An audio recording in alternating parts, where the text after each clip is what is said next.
하겠습니다. 거룩하신 하나님 아버지, 오늘도 귀한 수요일 이 시간을 허락하시고 또 함께 모여 주의 말씀을 또 배우게 하신 것 감사합니다. 이 말씀 가운데 하나님의 뜻이 담겨져 있고 또 우리가 주님의 그 뜻을 받들어 순종하는 삶으로 나아갈 수 있는 귀하고 복된 시간 될 수 있도록 함께하여 주옵소서. 이곳 예배당에서 또 각 처소에서 또 함께한 우리 모든 성도님들을 축복해 주시고 또 하나님의 귀한 은혜로 가득 채워 주시옵소서. 예수 그리스도의 이름으로 기도하옵나이다. 아멘. 우리 찬송가 250장입니다.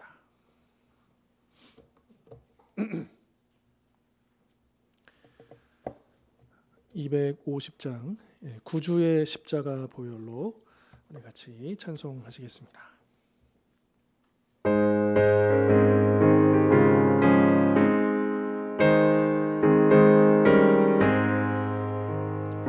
구주의 십자가 보혈로 죄 씻음 받기를 원하네. 내 죄를 씻으신 주 이름 찬송합시다. 찬송합시다. 찬송합시다. 내 죄를 씻으신 주 이름 찬송합시다. 죄악을 속하여 주신 주 내 속에 들어와 계시네. 십자가 앞에서 주 이름 찬송합시다. 찬송합시다. 찬송합시다. 내 죄를 씻으신 주 이름 찬송합시다. 주 앞에 흐르는 생명수 날 씻어 정하게 하시네. 내 기쁨 정성을 다하여 찬송합시다. 찬송합시다. 찬송합시다. 내 죄를 씻으신 주 이름 찬송합시다.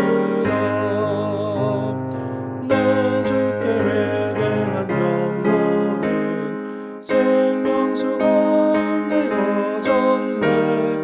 흠없고 순전한 주 이름 찬송합시다. 찬송합시다. 찬송합시다. 내 죄를 씻으신 주 이름 찬송합시다. 아멘. 우리 이어서 옆에 있는 251장입니다. 놀랍다 주님의 큰 은혜. 우리 계속해서 찬송하시겠습니다.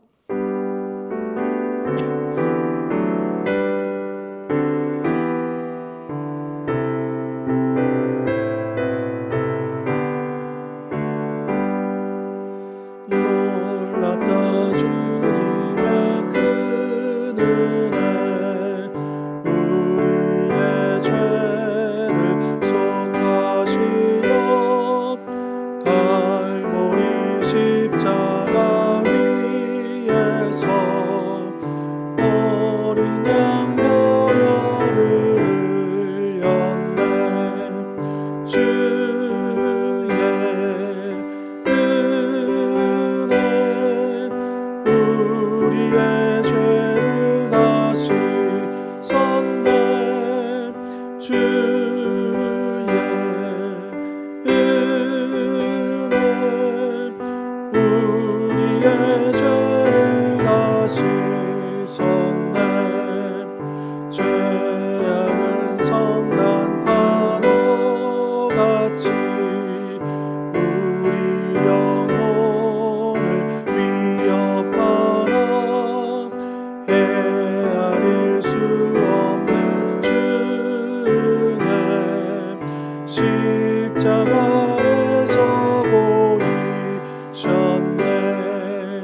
주의 은혜 우리의 죄를 다시 섰네. 주의 은혜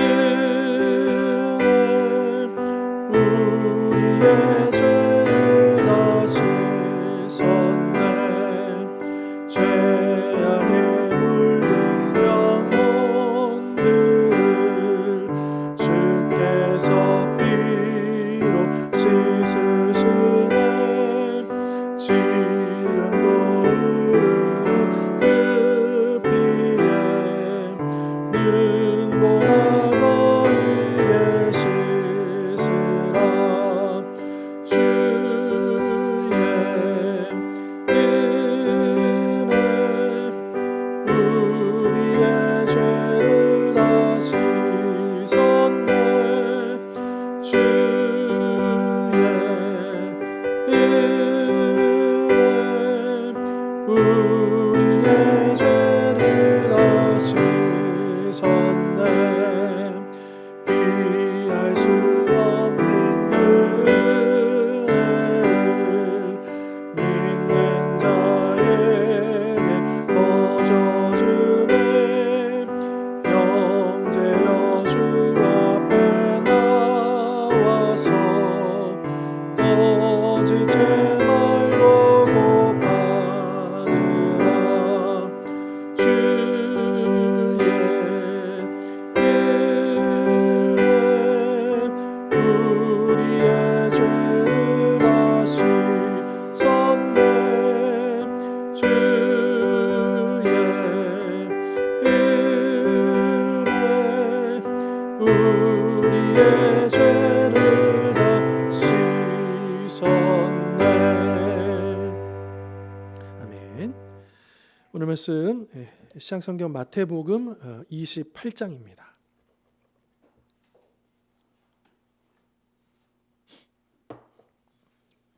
마태복음 28장 16절부터 20절까지 말씀.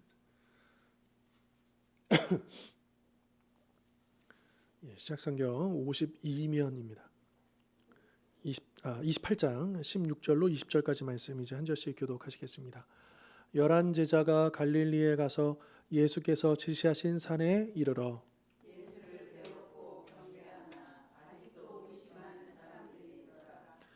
예수께서 나와 말씀하여 이르시되 하늘과 땅의 모든 권세를 내게 주셨으니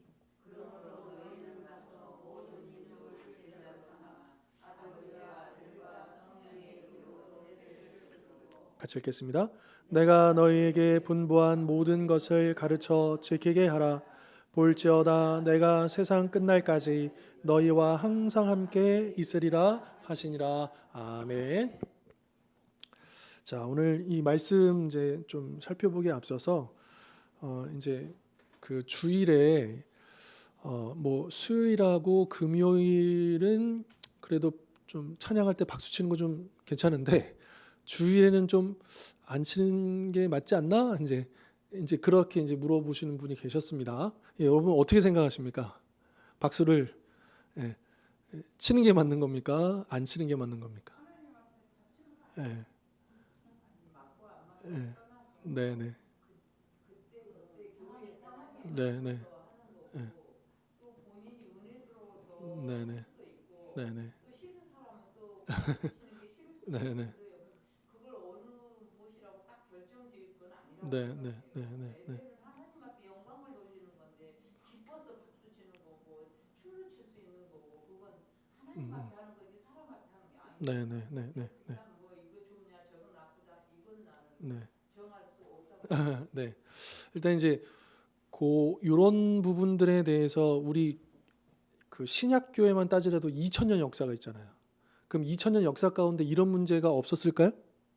분명히 있었을 겁니다. 아니 있었을 정도가 아니고 엄청 많았을 거예요. 그러니까 교회 안에는 물론 이제 우리가 우리의 유일한 기준이고 권위로 삼는 이제 성경을 근거로 해가지고 이렇다 저렇다 그리고 어떤 그런 질서들을 세우고 이제 해서 이제 오는 거지 않습니까? 그런데 이제 그 이제 요런 이게 맞는 거냐 안 맞는 거냐 참 애매하기도 하고 어떻게 바라봐야 될지 모르는 이런 문제들을 이제 이거를 오죽하면 이거를 뜻하는 단어도 있어요. 그게 뭐냐면 아디아포라라는 단어예요. 그러니까 이게 뭐냐면 본질과 비본질의 문제를 우리가 좀 구분을 하자라고 하는 거예요. 그러니까 그 예를 들면 성경에 보면 이제 고린도전서 같은 경우 보면 사도 바울이 이제 그런 부분을 그 당시 고린도 교회에서는 아마도 고린도 교회만의 문제는 아니었겠지만 이 고기를 먹어도 되냐 안 되냐 이 문제가 있었던 거예요.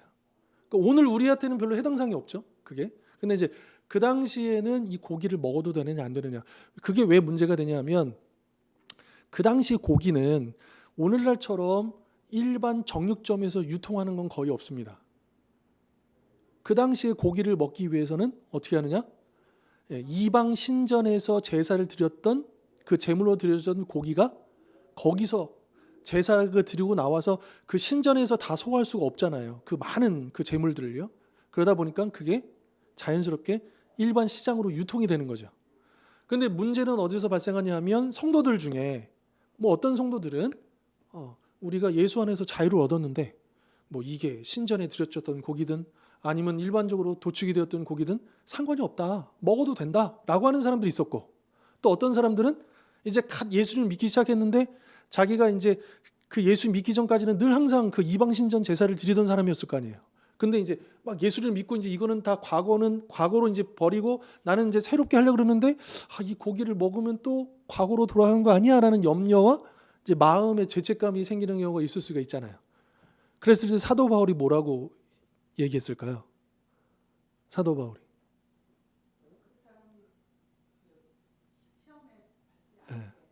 그러니까 원칙은 이겁니다. 사도 바울이 첫 번째 원칙은 뭐냐면 자유다. 나에게 있어서, 그러니까 여기서 나는 개인적인 나가 아닙니다. 나에게 있어서, 즉 우리 그리스도 안에 있는 우리 모든 그리스도인들에게서 먹고 안 먹고는 자유다. 그런데 두 번째, 그러나 그 자유가 나를 위한 자유가 되어서는 안 되겠죠. 공동체를 세우는 자유가 되어야 하는데 왜냐하면 사랑하니까. 그래서 만약에 방금 이제 말씀하셨던 것처럼 누군가가 그게 좀 이거 이제 걸림이 될 수도 있잖아요. 그러면 그 사람을 배려해서 나는 먹지 않겠다. 나는 평생 만약에 그 한 영혼이 이것 때문에 너무 힘들어한다면 나는 먹지 않겠다. 이렇게 이야기를 한 거죠.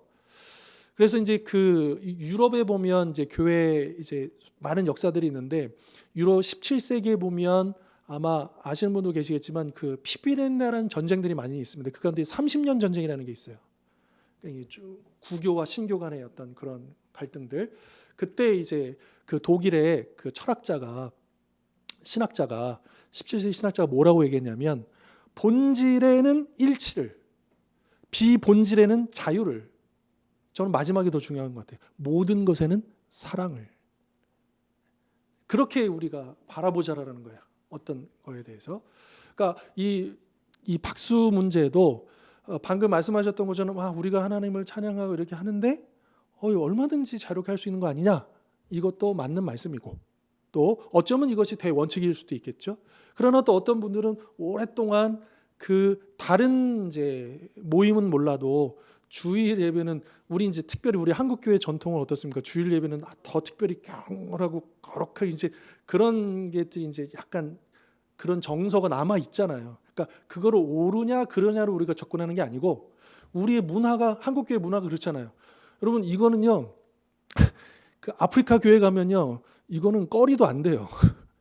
아프리카 교회 제 동기 목사님이 지금 케냐 선교사로 가 계시는데 그 케냐에 그 배고프고 막 진짜 제가 한번 말씀드렸죠. 그 학교에서 학생들이 공부하다가 기절해요. 배고파가지고 나라에서 학교에서도 급식은 해주지도 못하고 오랜 동안 가뭄 때문에 나라가 정부가 지원을 못 해주니까 오죽하면 이제 학생들이 거기서 공부하다가 기절하겠습니까? 그 정도로 막 그렇게 배고파하는 그런 동네인데, 예. 그런데 그 케냐 그 선교사님이 이제 교회 예배를 보는데 완전 날라다니는 예배 시간에 그 힘이 어디서 나오는지, 예, 예배 시간에 주일 예배 시간에 막 그 특유의 그거 있잖아요. 그 아프리카 사람들의 흑인들의 그 감성. 그래서 보통 보면 미국 교회 보면 이제 보통 이제 흑인 교회들 보면 흑인 연가 막 이런 거 보면 굉장히 역동적이고 뭐 이렇잖아요. 그러니까 일단은 우리가 이제 구분할 필요가 있습니다. 이거는 본질의 문제는 아닐 것이다. 예. 그리고 다만 이제 개인적인 익숙함이나 문화나 또 어떤 습관의 문제일 수도 있겠다라고 하는 부분들을 우리가 그러니까 이렇게 되는 거죠.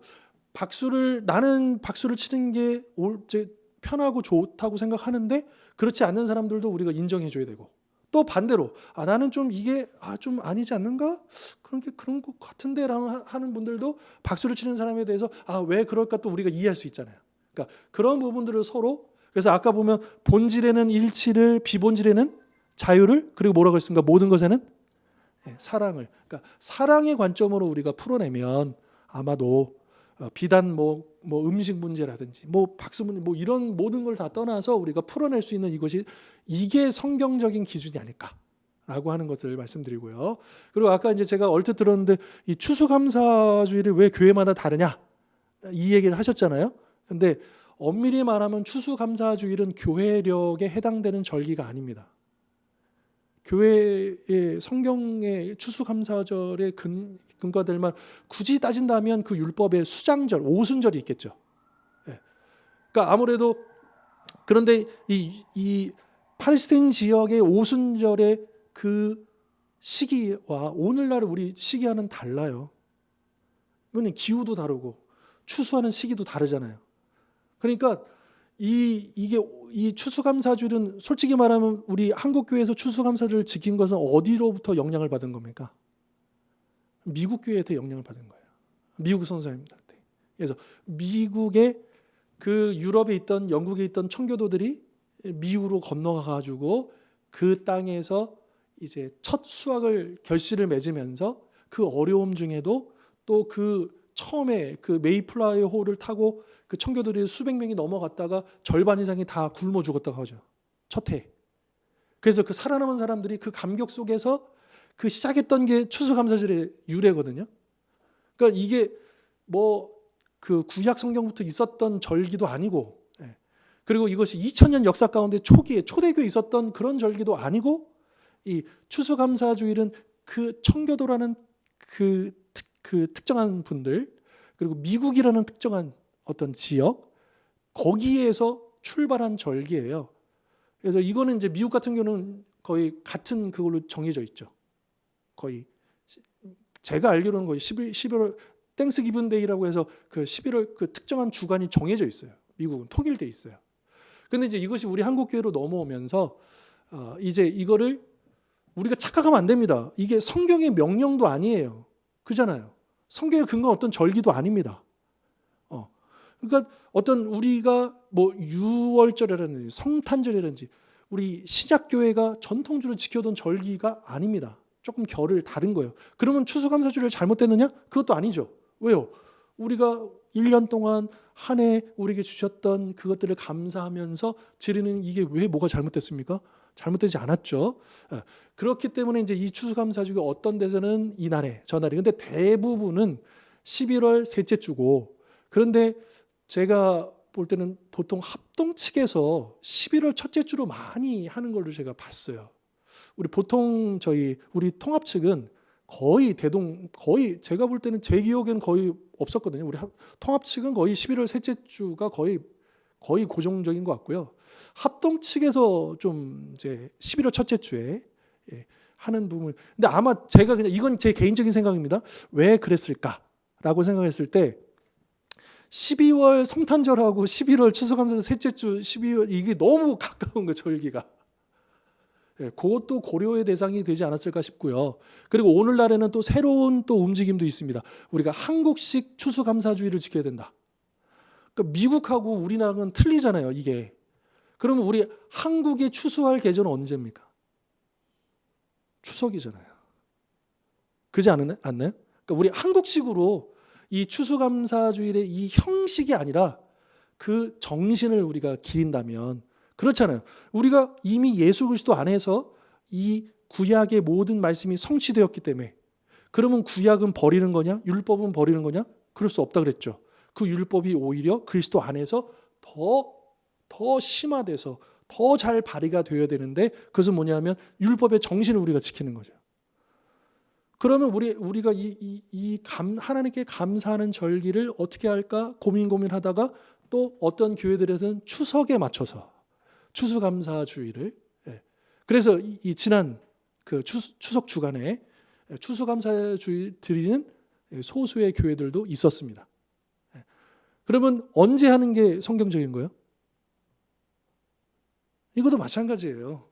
본질에는 일치를, 비본질에는 자유를. 그러니까 이게 맞냐, 저게 맞냐, 그렇게 따지기 시작하면 답이 나올 수가 없겠죠. 그러면 어떻게 됩니까? 서로 자기가 맞다. 그러다 보면 어떻게 됩니까? 깨지게 되는 거죠. 그게 과연 주님의 뜻일까? 그렇지 않죠. 그러니까 아마 다들 박수를 치느냐 안 치느냐, 이거 하느냐 안 하느냐, 다들 각자 나름대로 내가 하나님을 섬기는 최선의 방법 혹은 올바른 방법으로 각자 생각하는 것들이 다를 수 있다. 그런데 그것을 우리가 가만히 생각해 보면 성경의 본질, 예를 들어서 여러분, 우리가 예수 그리스도 외에 다른 구원자가 있습니까? 없습니다. 이건 본질이에요. 이걸 가지고 누구는 있다, 누구는 없다. 그래서 이건 다양성이 이럴 수가 없잖아요.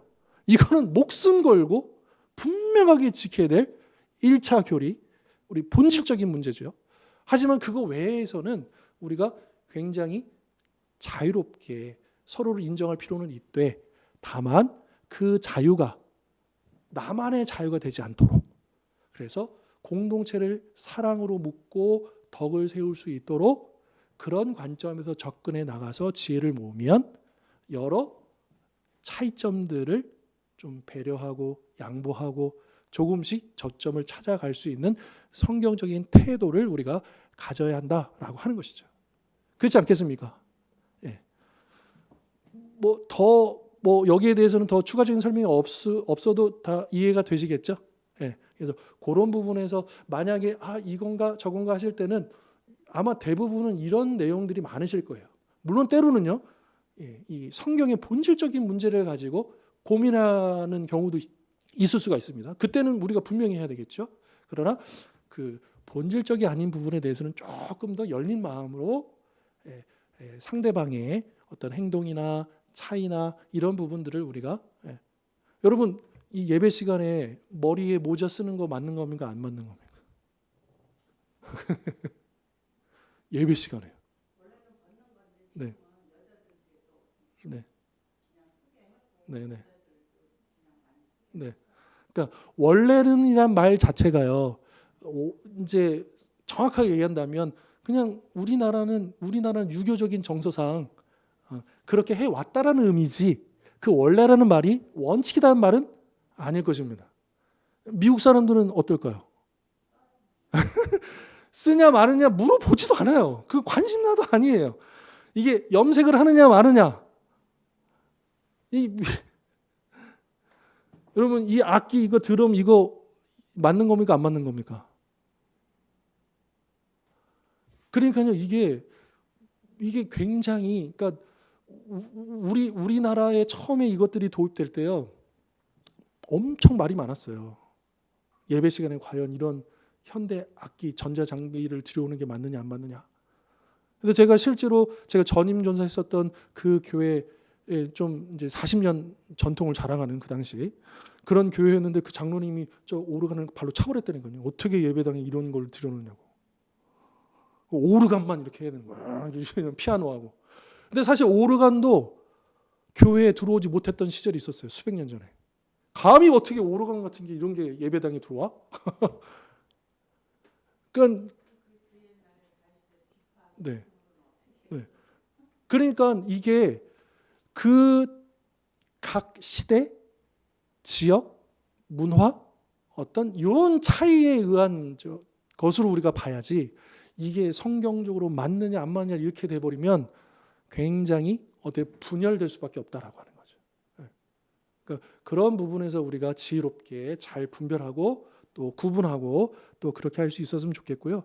또 일단은 뭐 제가 처음 이제 말씀드렸던 이 박수 문제는 저도 대원칙은 정말 아까 이제 저 김준성 선생님 말씀하셨던 것처럼 우리가 이게 그러니까 오히려 쳐야 된다, 무조건 쳐야 된다, 혹은 무조건 치지 말아야 된다. 저는 오히려 이게 더 아닌 것 같아요. 예, 예. 무조건 쳐야 된다, 무조건 치지 말고 우리가 이렇게 자유를 제한할 필요는 없잖아요. 정말 내 안에 우러나와서 그 감동에 의해서 표현할 수도 있고 또 그런 감동이 있지만 사람마다 그렇잖아요. 어떤 분들은 더 적극적으로 막 이렇게 표현하시는 분도 계시고 어떤 사람은 조금 더 소극적으로 표현하시는 분들이 있잖아요. 똑같은 마음이지만. 그러니까 우리가 다 그거를 다 인정할 수 있어야 되겠다. 예, 예. 그러니까 사실 저도 어릴 때부터 쭉 신앙생활 쭉 보면 주일에 막 박수 치는 게 익숙하진 않아요. 저도. 그렇게 안 배웠거든요. 예. 그러나 그럼에도 불구하고 이건 본질이 아니기 때문에 그리고 또한 우리가 하나님을 찬양하는 데 있어서 우리의 태도를 생각해 보면 얼마든지 가능하겠다. 예. 여러분 우리 예배의 순서만 볼까요? 예배 순서 보면 이 예배의 순서들도 그럼 그렇게 따지고 시작하면 나만 할 게 없을 거예요. 이게 맞냐 저게 맞냐. 또 교회마다 공통되게 이제 예배 순서에 꼭 들어가는 요소들도 있지만 그거 외에도 각 교회에 맞게 또 원하는 대로 해서 하나님을 더 잘 예배하기 위한 어떤 순서나 어떤 요소들을 첨가하거나 빼거나 그럴 수 있는 자유가 있다 없다? 자유가 있습니다. 중요한 건 뭐예요? 하나님을 예배하는 거지.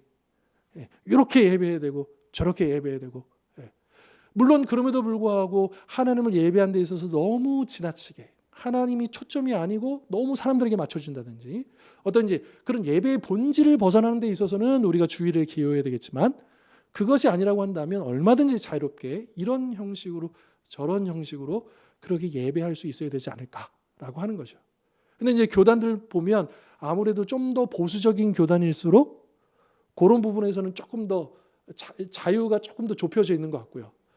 조금 더 이제 진보적인 교단일수록 굉장히 오픈돼 가지고 이런 형식 저런 형식으로 예배 드릴 수 있다라고 말하고 있다라고 하는 거죠. 자, 오늘 주제가 아니었는데 이제 시간을 많이 빼먹었습니다. 죄송합니다. 자, 오늘 말씀. 자, 우리가 잘 아는 말씀인데요. 자, 지금까지 예수님께서 부활하셔 가지고 제자들을 만나시지 않았습니까? 만나시고 사도행전을 보면 예수님이 부활하신 다음에 승천하실 때까지 며칠 동안 이 땅에 계셨냐면 40일 동안. 그래서 사도행전 1장에 보면 40일 동안 하나님 나라의 일을 제자들에게 가르치시고 이제 부활 승천하시는 장면이 나옵니다. 자, 그런데 이제 마태복음에도 보면 그 예수님께서 승천하시기 전에 마지막 제자들에게 주시는 그 명령의 말씀을 오늘 이제 기록을 하고 있는 건데요. 자, 16절 보시면 11제자가 갈릴리에 가서 예수께서 지시하신 산에 이르러 이렇게 말씀하시죠. 자, 우리는 그 마태복음에 의하면요. 그 16절 바로 앞에 보실까요? 그러면 11절로 15절의 말씀이 뭐였냐면 그 예수님이 부활하신 직후에 그 여인들이 예수님의 부활할 장면을 보고 나서 이제 그 경비병들이 그 종교 지도자들을 찾아가 가지고 이거 어떻게 하면 좋겠냐 했을 때 돈을 주면서 우리가 잘 알아서 해줄 테니까 거짓말로 예수님의 시신을 제자들이 훔쳐갔다라고 퍼뜨려라. 요 장면입니다. 그러고 나서 바로 16절 그러니까 사도행전의 기준으로 따진다면 40일 동안에 예수님께서 여러 번 제자들 나타나시는 장면들을 다 생략하고 마지막 요 16절로 넘어오고 있는 거예요. 그러니까 마태복음이 어떤 의도를 가지고 여기서 말하는 의도는 조작을 한 의도가 얘기 아니고 그러니까 마태복음이 강조하고 싶었던 게 있었다는 거예요. 그러니까 예수님께서 부활하셔가지고 이렇게 막 하시는 그 부분들을 생략할 만큼 이 마태복음의 저자에게 있어서 가장 중요하게 다가왔던 건 뭐냐면 강조하고 싶었던 건 뭐냐면 예수님이 마지막으로 주신 명령, 이 지상 명령 요거를 강조하고 싶어가지고 그 제한된 지면 안에서 과감하게 그 다른 복음서에서 얘기하고 있는 것들을 생략하고 지금 말하고 있다. 자, 참고로요. 여러분, 복음서가 4개나 되잖아요. 마태복음, 마가복음, 누가복음, 요한복음. 그런데 재미있게도 흥미롭게도 이 복음서가요. 기록된 시기도 조금씩 다 차이가 나지만 그런데 이 복음서를 즐겨 읽던 지역도 다 다릅니다. 예를 들면 마태복음은 누가 즐겨 이 복음서를 읽었을까요? 예배 시간에. 그렇죠. 유대인 그리스도인들이. 예. 그래서 이 마태복음은 유대인의 복음서라고 하는 거고요. 그 마가복음은요. 예. 특별히 어디에서 많이 읽혔냐면 실제로 로마 교회에서 로마인들. 예. 그리고 누가복음은요. 누가복음의 저자가 누가잖아요. 누가는 바울의 동역자잖아요. 바울이 그 센터로 사용했던 교회가 어디입니까? 안디옥 교회죠. 그래서 실제로 안디옥과 그 시리아 지역에서 누가복음이 제일 많이 읽힙니다. 요한복음은요. 이 요한이 사역했던 곳이 에베소거든요. 그래서 에베소를 중심으로 하는 소아시아 땅. 이 아시아 지역에서 이 요한복음이 많이 읽혀집니다. 그러니까 이 마태복음은 이 유대인들에게 더 초점을 맞춘 복음서고 그래서 이 유대인으로서 굉장히 중요한 그러니까 사실 오늘의 포인트하고는 조금 결이 다른데 여러분 20절에 보면 내가 세상 끝날까지 너희와 항상 함께 있으리라 이렇게 돼 있잖아요. 근데 마태복음 1장이 보시면요. 마태복음 1장에 보시면 예수님의 탄생을 얘기하면서 1장 23절 보실까요? 예수님의 탄생을 얘기하면서 예수님을 뭐라고 부르냐면 보라 처녀가 잉태하여 아들을 낳을 것이요 그의 이름은 뭐라고요? 네. 임마누엘로 시작해서 하나님의 약속, 구약의 약속 시작해서 임마누엘로 이렇게 딱 돼 있어요. 여기서도 이 마태복음이 유대인 그리스도인들에게 초점을 맞췄구나 라고 하는 걸 알 수 있는 거예요. 그 특징을 알 수 있는 거죠. 이해되시죠? 네. 그래서 아무튼 그래서 이 16절은 이제 15절 사이에 있었을 예수님이 부활 직후에 있었을 요한복음이나 다른 복음서에 나왔던 예수님께서 제자들에게 나타나시는 그 장면들을 과감하게 생략하고 마지막 그 승천하시는 장면을 이제 화면을 쫙 전환시켜서 보여주고 있다. 자, 11제자가 갈릴리에 갔는데요. 왜 갔냐면 예수님이 지시하셨기 때문입니다. 그런데 한글 성경에는 그냥 산에 이르러라고 돼 있잖아요. 지시하신 산. 그런데 이제 원문에는 그렇게 돼 있어요. 그 산이라고 돼 있어요. 그러니까 우리는 그 산이 어딘지 모르죠. 이제 우리로 치면 그러니까 이 당시의 제자들이 알고 있어요. 어느 산인지. 우리로 치면 봉제산인지 가지산인지 어느 산인지 알아요. 제자들은. 이 당시 독자들은 알아요. 우리는 모르지만 바로 그 산. 근데 아마도 마태복음에 보면 그 산상수훈 했을 때 그 산. 또 그 5장, 6장, 7장에 나오는 그리고 17장에 나오는 예수님께서 변화되시잖아요. 기도하러 올라가셨을 때. 그 산. 아무튼 그런 특정한 산들이 있었다라고 하는 것을 우리가 알 수 있고요. 마태복음은요. 이 산이 굉장히 중요하게 나옵니다. 왜냐? 여러분 유대인들에게 있어서요. 산은요. 굉장히 거룩한 곳이거든요. 그리고 산에서 율법을 누가 받았어요? 모세가 받았잖아요. 그러니까 유대인들에게 있어서는요. 예수님이요. 산상수훈을 딱 보면 유대인들의 눈에는 예수님이 뭘로 보이느냐? 모세로 보이는 거예요. 그래서 이 마태복음은 이 유대인 마태가 이 유대인 성도들을 위해서 예수님을 유대인의 관점으로 설명을 해주고 있다라고 하는 것. 자, 그 산에 이르렀습니다. 그런데 17절 보니까 예수를 배웁고 경배하나 아직도 의심하는 사람들이 있더라. 자, 우리가 16절, 17절만 보면 지금 이 자리에 지금 몇 명이 있는 거예요? 예수님과 11제자가 딱 이렇게 있는 거잖아요. 요 16절, 17절만 보면. 그러면 11제자가 분명히 다른 복음서랑 비교해 보면 이미 부활하신 예수님을 만났어요? 안 만났어요? 만났잖아요. 우리 앞에서 배웠잖아요. 다들 꽁꽁 숨어 있는데 도마가 없을 때 나타나셨고 그 다음에 또 도마가 있는데 또 다시 나타나셔서 봐봐, 만져봐 그렇게 하셨잖아요. 그런데 그 11제자 또 도마가 지금 이 타이밍에 예수님을 보고 의심했다는 게 이해가 되십니까? 이게 어색하지가 않잖아요. 그러니까 어색하지 않잖아요. 예, 이거 누가 봐도 열한 제자는 아닐 것이다라는 거예요. 그러면 여기는 분명히 열한 제자 말고 다른 언급이 없는데 그럼 누가 있었던 겁니까? 많은 성경학자는요. 고린도전서 15장이 부활장이거든요.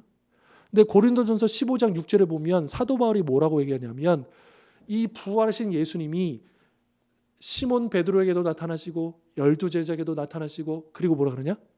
500여 형제에게 일시에 보이셨나니라고 그랬어요. 일시에.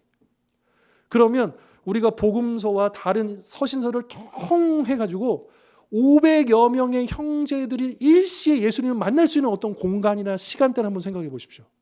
어디가 제일 적합하겠습니까? 바로 이때, 이 장소가 가장 유력하다라고 하는 거죠. 그래서 많은 성경학자들은 이때 11사도만 아니라 왜냐하면 예수님께서 이제 마지막으로 부르신 거기 때문에 그 500여 형제들, 그 500여 형제들이 이 자리에 있었을 거로 보고 그리고 이때 의심했던 사람들은 바로 11제자가 아니라 그 500의 형제 중에 일부가 여전히 의심했다라고 보는 것이 굉장히 자연스럽다라고 하는 거죠. 자, 물론 여기서 말하는 의심은요, 불신은 아닙니다. 안 믿는다는 건 아니에요. 다만 주저하는 거예요. 이게 그러니까 아직 믿음이 부족한 거지 불신은 아니다. 이 의심하다는 단어가요, 믿지 않았다는 뜻이 아니라는 거예요. 단지 의심할 뿐, 믿음이 아직 그러니까 완성되지 않았을 뿐이다라는 그런 내용들을 다루고 있다라고 하는 것이죠. 자, 여기서 이 의심은 우리 앞에서 다루었지만 여러분 의심은 믿음의 또 다른 이름이라고 했잖아요. 우리 도마 이야기 배우면서. 그러니까 의심은요. 사실은 진짜 안 믿는 사람은 의심도 안 해요. 단정을 짓죠. 예수님이 부활하셨음을 믿지 않은 사람들은 예수님이 정말 부활하셨을까? 이렇게 의심조차도 안 해요. 그렇지 않습니까? 그게 말이라고 해? 그게 이렇게 나오지. 안 믿는 사람은요, 의심조차도 안 해요. 이건 말도 안 되는 일이야. 이렇게 단정 지어버리죠. 그러니까 우리 신앙생활에 있어서 의심이라고 하는 것은 꼭 부정적으로 볼 필요가 없다라고 하는 겁니다. 그 미국의 휘튼 칼리지라는 학교가 있어요. 신학교도 거기 있고요. 근데 그 휘튼 칼리지 그 교회가 거기에 있는데 그 교회에 존 닐슨 목사님이 이런 말씀을 했습니다. 나는 의심과 투쟁해 본 적이 없는 그리스도인은 적어도 어느 수준에서는 자기 믿음에 관해 진실을 말하지 않거나 충분히 깊이 사고하지 않은 죄를 범한 것이라고 생각합니다. 그러니까 치열하게 정말 여러분 그 어느 교회였죠? 그 데살로니가 교회에서 나와가지고 그 지역에 있는 성도들은 그 데살로니가 성도 그 사람들하고 달라가지고 성경을 가지고 이것이 맞는가 아니한가를 늘 말씀을 상고했다는 말씀이 이제 사도행전에 나오잖아요. 근데 그런 것처럼 그럼 우리에게는 그런 치열한 질문 그 속에서 우리 믿음이 단단해지는 물론 그냥 처음부터 그냥 다 믿어지고 전혀 의심 생기지 않고 우리가 그런 믿음을 생각하기 쉽지만 그러나 많은 경우 설령 처음 그렇게 예수를 믿었을지라도 시간이 흐르면서 여러 일들을 겪으면서 우리 신앙이 성장하는 과정 속에서는 왜 이러지? 또 이제 그런 질문들, 의문들이 생길 수가 있다라고 하는 거죠. 그런데 그런 과정들을 통해서 우리의 믿음이 더 확고해지고 분명해지는 건데 저는요 한 번도 의심해 본 적이 없어요. 라고 얘기하는 것은 어쩌면 진실을 말하지 않는 것일 수 있다. 라고 하는 취지의 그런 말이다라고 하는 겁니다. 자, 그러면서 예수님께서 이제 18절에 이제 예수님께서 지시하신 산에 모였잖아요. 11제자와 500여 형제들이 모였을 때 예수님께서 그들에게 가까이 나아가시면서 이거는 이제 이 마태복음의 아주 특이한 아주 자주 반복 사용하는 표현들이에요. 그러니까 예수님께서 뭔가 특별하게 뭔가 메시지를 주실 때 하는 행동처럼 이제 그들에게 가까이 나오셔서 뭐라고 얘기하시느냐? 하늘과 땅의 모든 권세를 내게 주셨으니. 물론 이제 그 가장 중요한 명령은 19절, 20절에 나오죠. 그런데 그 명령을 내리시기 전에 그 전제 조건. 그러니까 예수님께서 이 명령을 내리실 수 있는 그 전제가 되는 조건을 18절에서 밝히시는데 뭐냐? 내가 왜 너희들에게 이 명령을 내릴 수 있냐 하면 하늘과 땅의 모든 권세를 내게 주셨기 때문이다라고 하는 거죠. 자, 이 권세를 예수님께서 어떻게 얻으셨습니까? 이 하늘과 땅의 모든 권세. 그렇죠. 그러니까 예수님이 그 십자가 사역, 구속 사역을 완성하심으로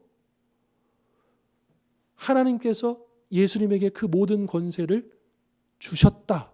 내게 주셨다. 나에게 주셨다라고 분명히 밝히고 있잖아요. 자, 그러면 하나의 질문입니다.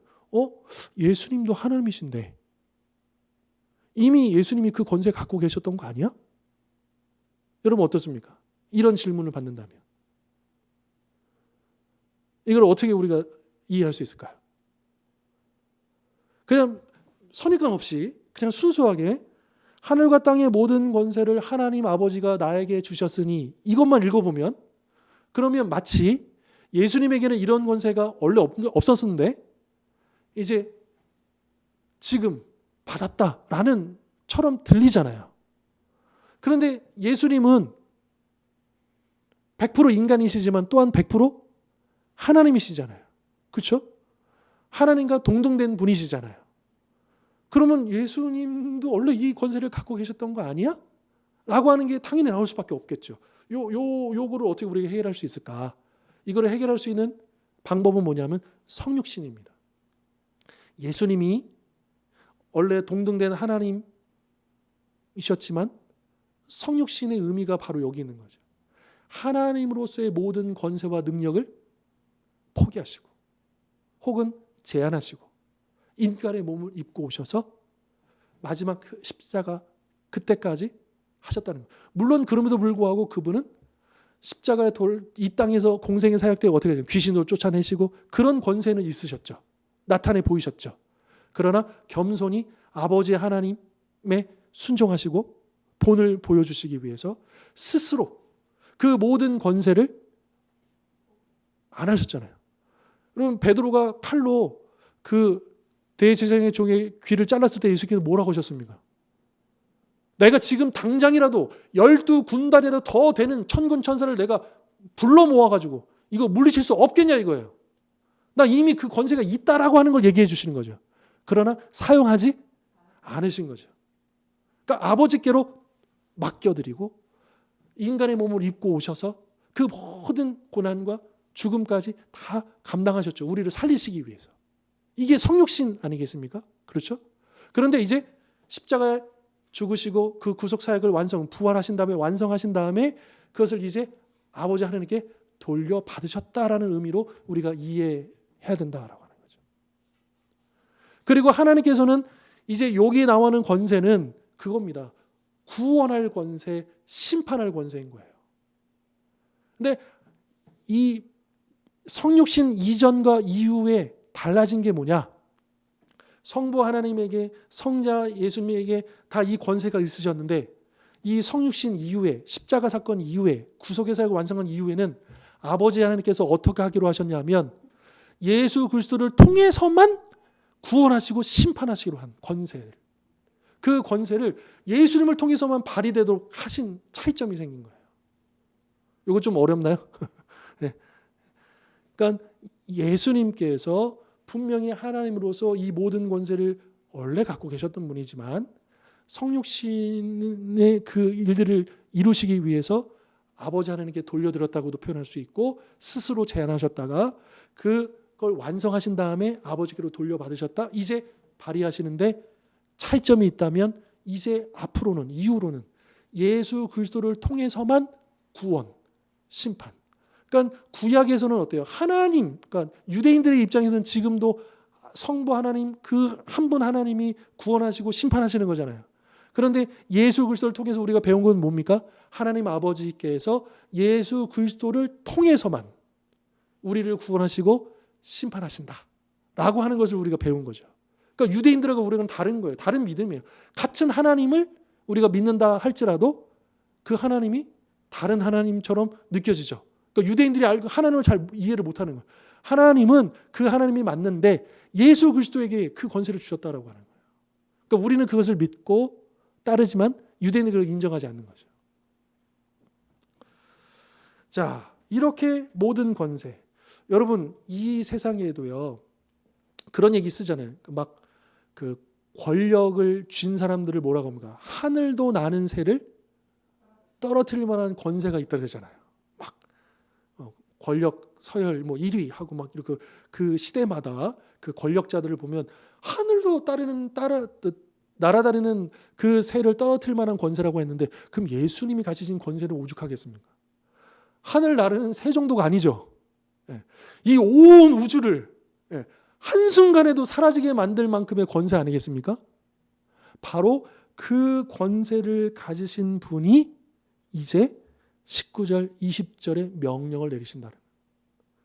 그러니까 이 19절, 20절의 말씀은 그냥 예수님의 유언, 우리가 사랑하는 주님의 유언, 이게 아니고 우리는 상상도 할 수 없는 엄청난 그 권세를 가지시고 명령하시는 명령으로 우리가 받아야 한다.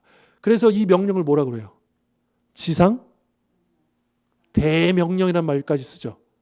뭐요? 지상, 이 땅에서 우리가 받은 대명령, 최고의 명령, 궁극적인 명령.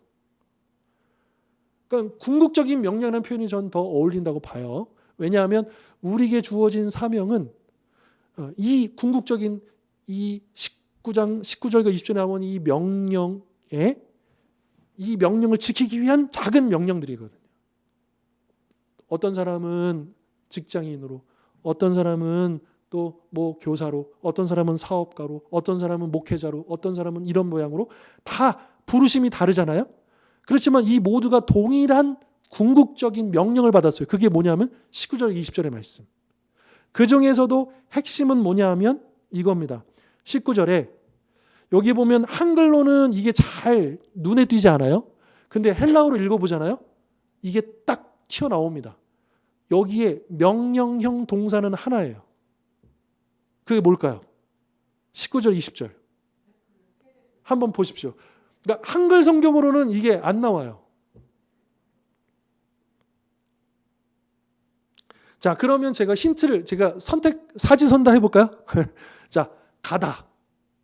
가서, 가다. 그리고 제자로 삼다. 그리고 세례를 베풀다. 그리고 가르쳐 지키다. 요 네 가지 중에 하나예요. 뭘까요? 명령형 동사, 유일한 동사.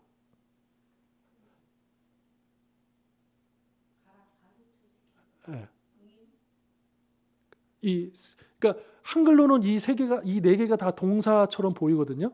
근데 원문에서는 하나만 동사고 나머지 세 개는 분사로서 이 동사를 꾸며주는 거예요.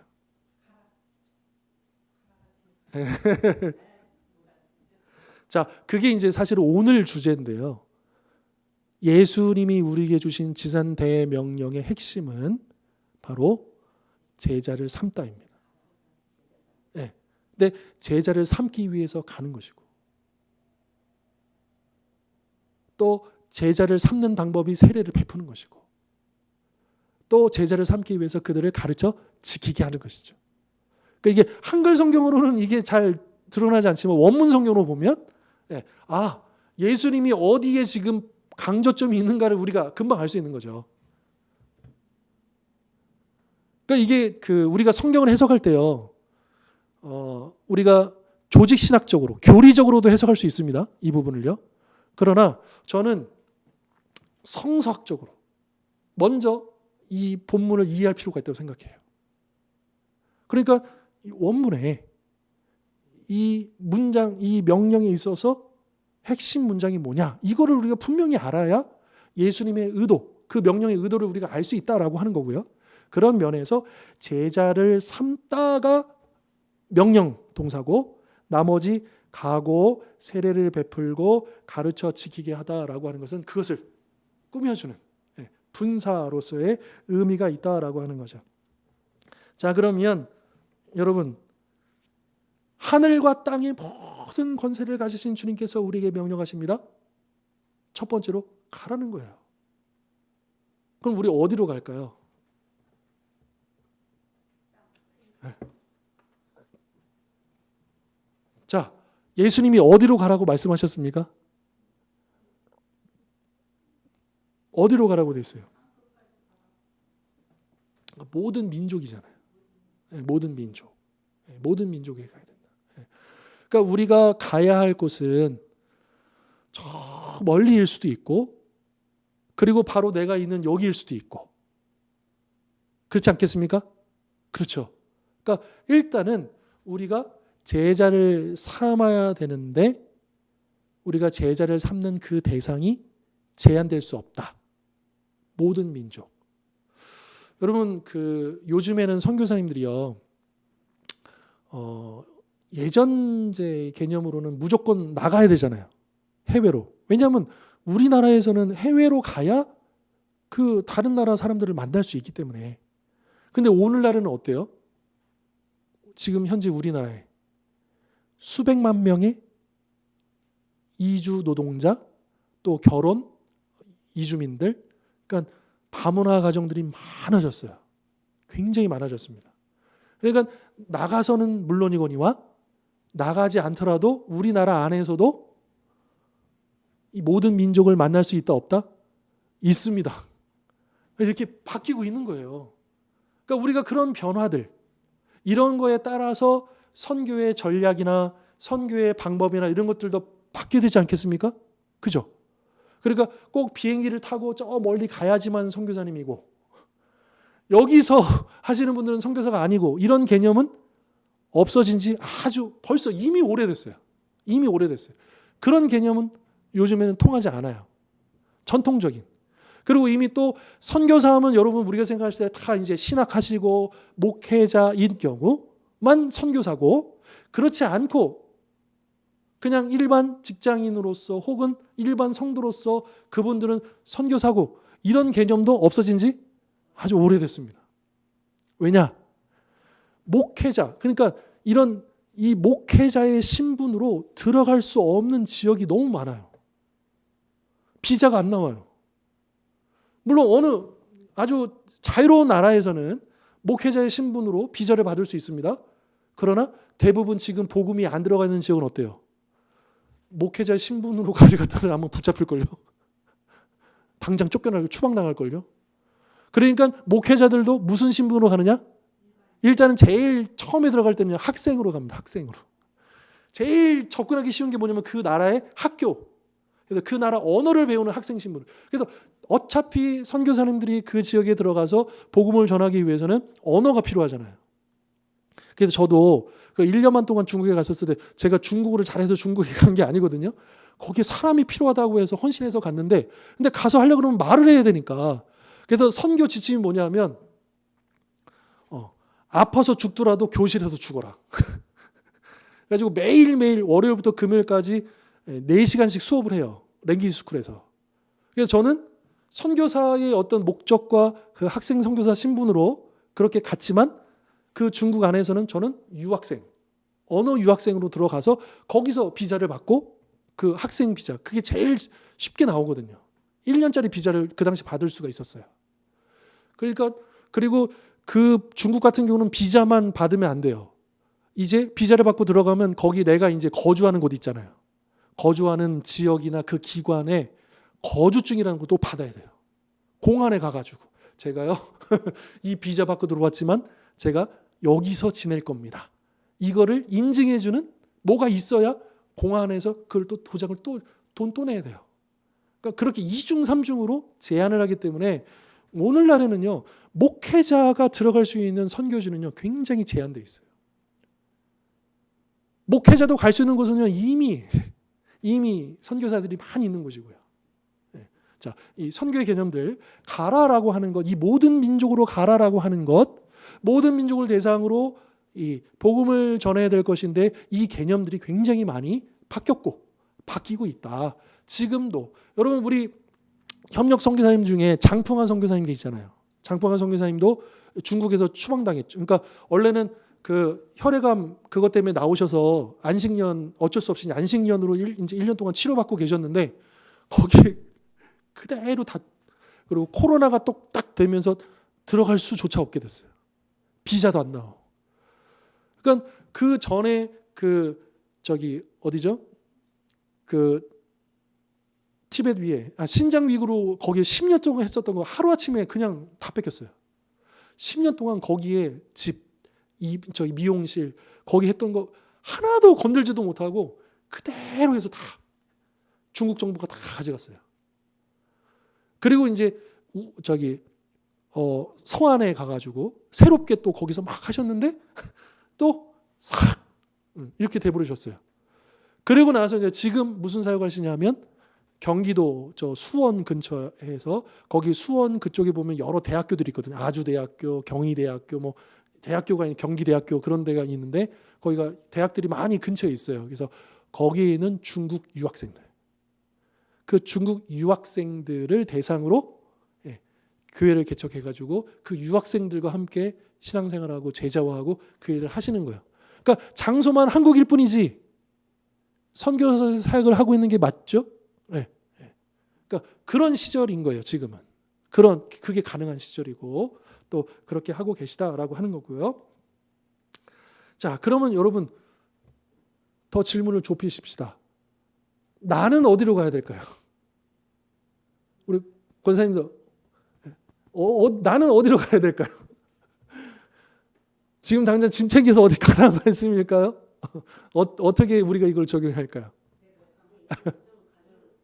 네, 그게 우리가 가장 합리적이고, 여러분 물론 어떤 이제 특별한 어떤 뜻을 발견하시고 또 특별한 어떤 그게 있으셔서 계기가 있으셔서 하던 일도 다 정리하시고 뭐 이렇게 해가지고 어디 이렇게 가실 수도 있겠지만, 그러나 우리가 어떤 특정한 지역에 가야지만 가는 것이 아니고 내가 있는 아직도 주님 품으로 돌아오지 못한 가족들이 있는 가정, 또 주님과 멀어져 버린 그 영혼들이 있는 이웃들, 그러면 얼마든지 여기가 선교지다.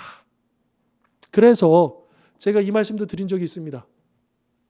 선교지에 가야, 그러니까 선교지에 사시는 분이 선교사가 아니고 선교사가 살고 있는 곳이 선교지다. 이 차이를 아시겠어요? 우리가 보통 얘기하는 저기 선교지, 뭐 인도네시아 선교지, 그러니까 그런 곳에 가야 선교사가 되는 게 아니고, 그러니까 선교사의 마인드, 선교사의 사명을 갖고 있는 사람이 살고 있는 그곳이 바로 선교지다. 그러니까 우리 가정이 선교지고, 우리 동네가 선교지고, 내가 일하는 직장이 선교지고, 그렇게 우리가 이해할 수 있는 것 아니겠습니까? 그렇다고 하면 우리는요, 여러분 이 권세를 가지신 예수님께서 가라 이거는요 선택사항이 아니에요. 가도 되고 가지 않아도 되고 이게 아닙니다. 여러분 명령을 받았는데 그 명령을 어떻게 우리가 거부할 수 있겠습니까? 이건 거부할 수 없는 명령이에요. 하늘을 나는 새를 떨어뜨리는 인간의 그 권세의 명령도 우리가 불복하기가 어려운데, 하늘과 땅의 모든 권세를 가지신 예수님께서 명령하신 그 명령을 우리가 거부할 수 있다고요? 그럴 수 없는 것이죠. 그런 무게감을 가지고 가라라고 하는 것을 우리가 명심할 필요가 있겠다라고 하는 것입니다.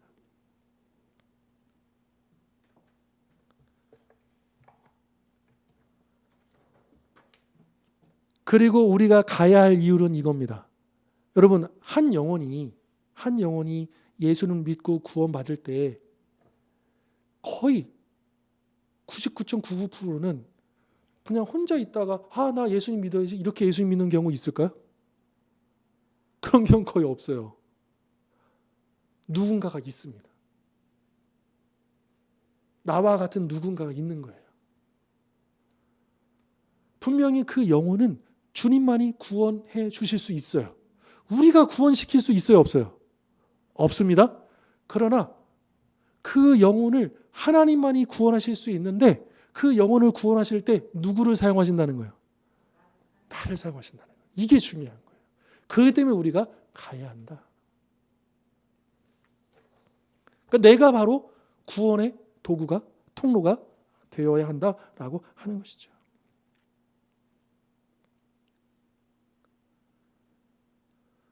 자, 그렇게 가고요. 그리고 이제 그 제자를 삼다 요거를 중심으로 해서 이제 그다음에 이제 세례를 베풀라고 했잖아요. 세례를 베풀고. 자, 이 세례를 베푼다라고 하는 것은 이 제자를 삼는 방법인데, 자, 이 세례는 사실은 세례가 구원을 주는 것은 아닙니다. 그렇죠? 세례는 할례와 같은 역할이에요.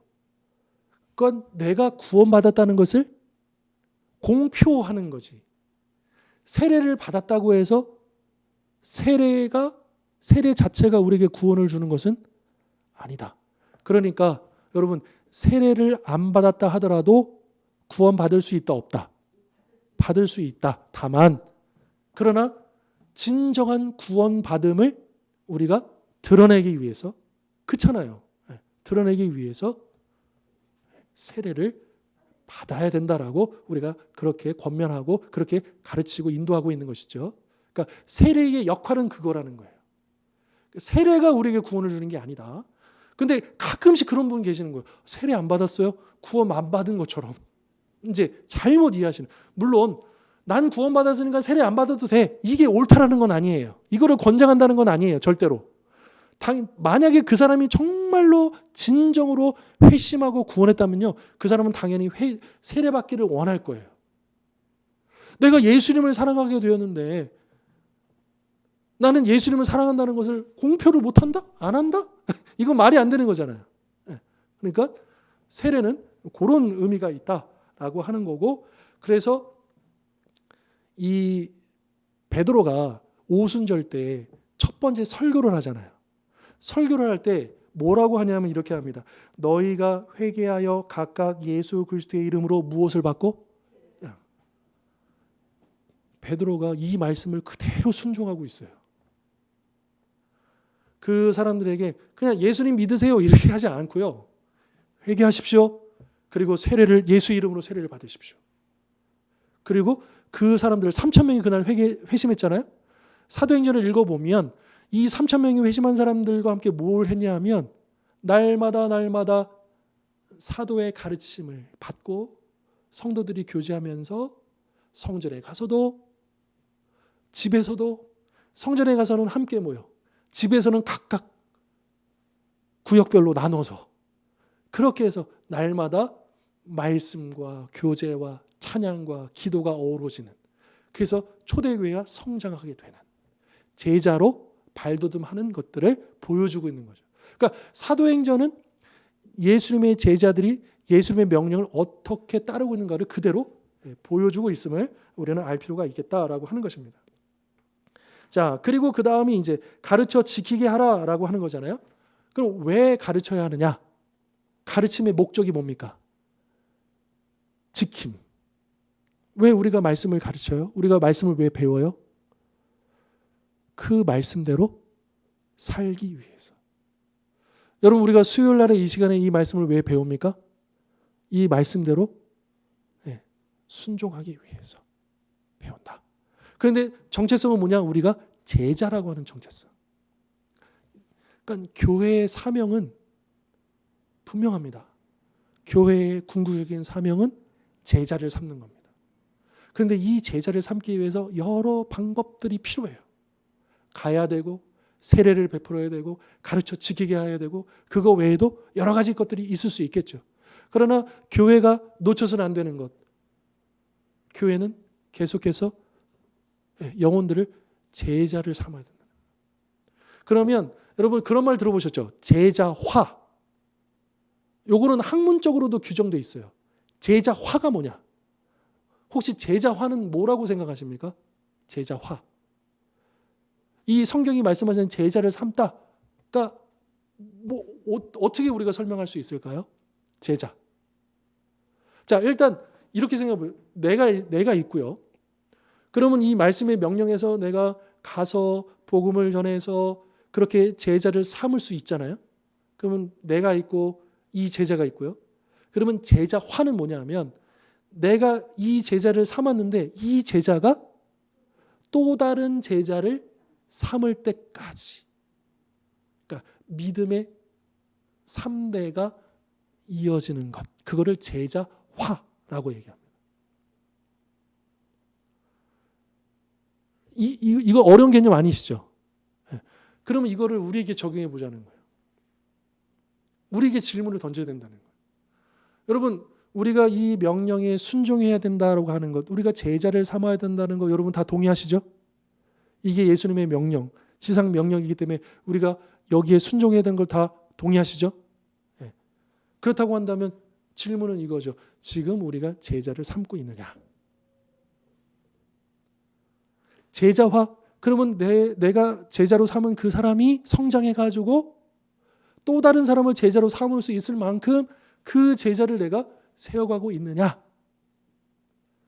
바로 이 질문이 그 교회 그리고 나의 신앙의 바로미터가 된다라고 하는 거예요.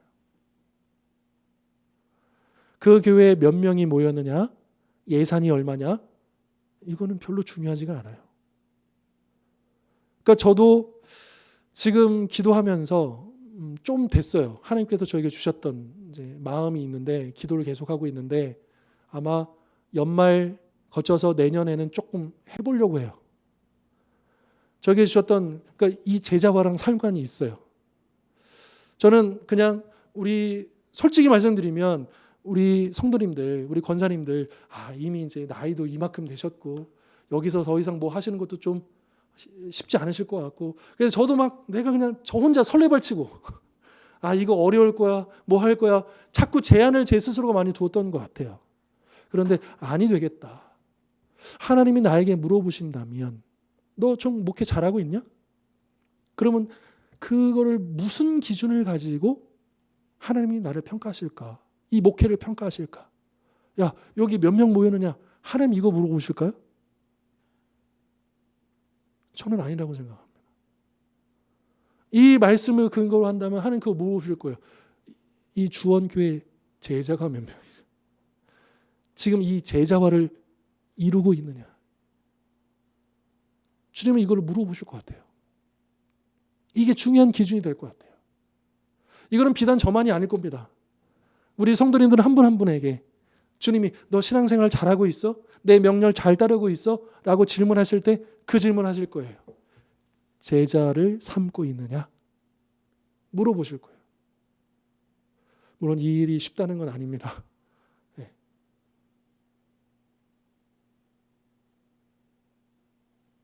그러나 아까도 얘기했지만 하늘과 땅의 모든 그 권세를 가지신 예수님이 명령하신 거라는 지상 대명령이라는 것이죠.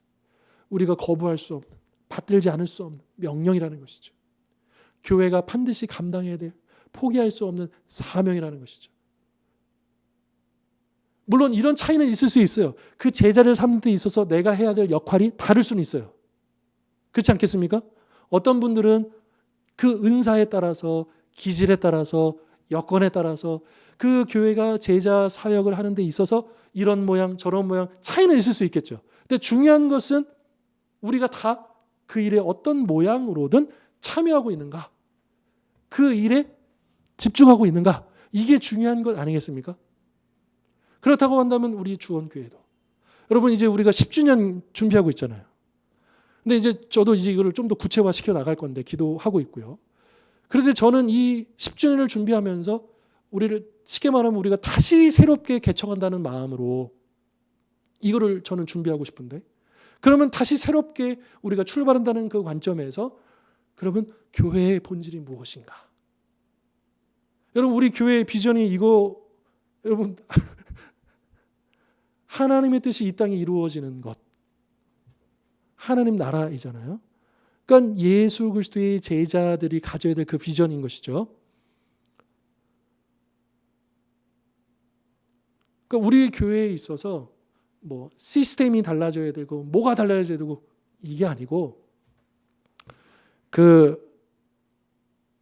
지난 주일에 제가 인용했던 E.M. 바운즈 목사님 그 기도의 거장. 그분이 뭐라고 말씀하셨냐면 사람들은 방법을 찾는다. 어떤 문제를 해결하기 위해서 그 방법을 찾기 위해서 애를 쓴다. 그런데 하나님은요. 그 문제를 해결하기 위해서 뭘 찾으시느냐? 사람을 찾으신다. 사람을 찾으신다. 야, 우리가 이렇게 하고 저렇게 해서 이렇게 풀어나가고 저렇게 풀어나가고 우리가 지금 당면한 문제가 이건데 우리는 자꾸 어떠느냐? 우리가 뭐 그거 자체가 나쁘다는 거 아니에요. 그게 우리 인간으로서의 연약함이고 우리의 한계죠. 우리는 당연히 또 그 지혜를 구하면서 방법을 찾아가는 것도 틀린 건 아닙니다. 그런데 정말 중요한 게 뭐냐 하면 방법이 아니라 사람의 문제라는 거예요.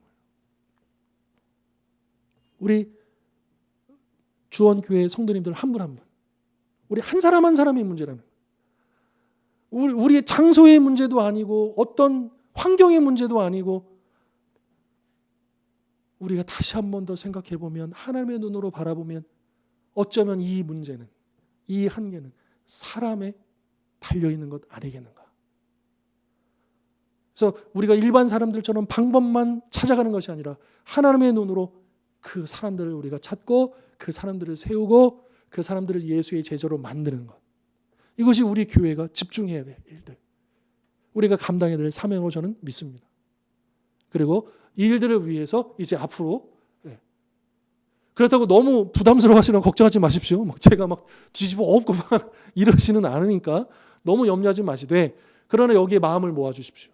그리고 우리가 그렇게 해야 되겠다라고 하는 그 부분들을 또 그렇게 함께 가져주시면 참 좋을 것 같습니다. 자, 결론 부분 제가 읽어드릴게요. 우리는 이런저런 일들로 바쁘게 살아갑니다. 그래서 궁극적인 사명, 이 제자 삼는 이 사명을 잠시 잊을 때도 있습니다. 그러나 우리에게는 복음 속에 담긴 위대한 보물이 있습니다. 복음은 이 세상이 필요로 하는 최고의 소식이자 유일한 소식입니다. 우리는 또한 우리와 항상 함께 하신다는 예수님의 약속의 성취이신 성령님을 통해 하나님의 은혜로 복음을 전할 권능을 부여받았습니다. 하나님께 가서 모든 민족을 제자로 삼을 기회를 주시기를 기도합시다. 그리고 예수 그리스도 즉 부활하신 왕에 관해 전할 때 신실하고 담대할 수 있도록 기도합시다. 자, 오늘 주시는 이 말씀들처럼 이 복음의 진리를 말로 선포하고 또 주님의 사랑을 우리의 삶으로 행동으로 순종으로 증명함으로써 모든 민족을 제자로 삼으라고 하신 그 말씀에 더욱 순종해 나가는 우리 주원의 모든 성도님들 되실 수 있기를 주님 이름으로 축원합니다. 기도하겠습니다. 하나님 아버지, 우리가 또 말씀을 배우며 이미 알고 있는 말씀이지만 다시 한 번 더 우리가 이 말씀을 무겁게 받아들입니다. 너희는 가서 모든 민족에게 이제 민족을 제자로 삼으라고 하신 그 명령을 우리가 받들기를 원하며 또 우리가 가야 할 곳이 어디인지를 더 깊이 고민해 보기를 원하며 우리에게 이런 궁극적인 사명이 있다는 것을 기억하며 살아가게 하여 주옵소서. 우리는 참으로 연약하고 또 인생의 후반부를 살고 있지만 여전히 남은 사명이 있기 때문에 저희들에게 이 하루하루의 생명을 연장시켜 주시고 또 우리에게 그것을 기대하고 계신다는 것을 기억하게 하여 주옵소서. 우리 사랑하는 주원의 모든 성도님들 한 분 한 분을 축복하셔서 이 사명에 적극적으로 반응하고 또 그 일에 힘쓰기를 또 그렇게 말로 행함으로 또 예수의 복음을 증거하는 통로로 쓰임받기를 또 그렇게 제자 삼는 일에 헌신하기를 간절히 소망하오니 우리 주원교회를 축복하시고 우리 온 성도들을 그렇게 인도하여 주시옵소서. 예수 그리스도의 이름으로 기도하옵나이다. 아멘. 이제는 우리 주 예수 그리스도의 십자가의 은혜와 하나님 아버지의 영원하신 사랑과 보혜사 성령님의 하나 되게 하심의 역사가 이 시간 주신 말씀처럼 제자를 삼으라고 하신 주님의 그 지상 대명령을 궁극적인 사명으로 받고 이제 그 일에 더욱 헌신하고 순종하기를 결단하는 우리 모든 하나님의 백성들 머리 위에 이제로부터 영원토록 함께하옵시기를 간절히 축원하옵나이다. 아멘.